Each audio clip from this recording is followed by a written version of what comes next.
Argento Defensa, información militar.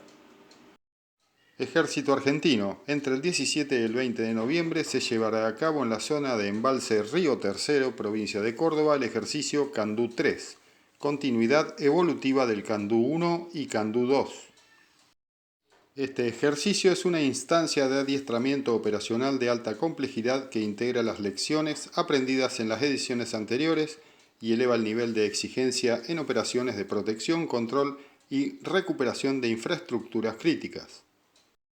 La actividad es conducida por la Fuerza de Despliegue Rápido e integra unidades aerotransportadas, fuerzas especiales, aviación de ejército, elementos mecanizados, comunicaciones, inteligencia, policía militar, así como efectivos de la Agrupación de Fuerzas Especiales de Gendarmería Nacional. En conjunto conforman un dispositivo capaz de operar en entornos multidominio, integrando maniobras terrestres, información, comunicaciones seguras, movilidad aérea, inteligencia y control de áreas sensibles. Esta fuerza conjunta permite un adiestramiento realista ajustado al marco legal vigente y orientado a escenarios donde la amenaza exige una acción integrada del Estado.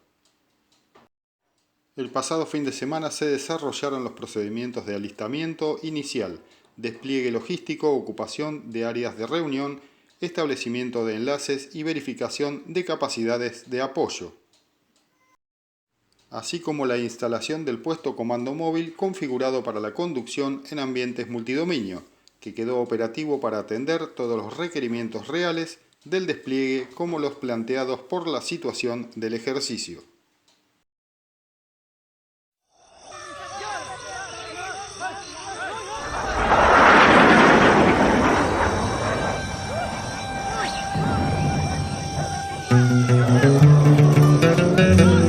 Argento Defensa, información militar.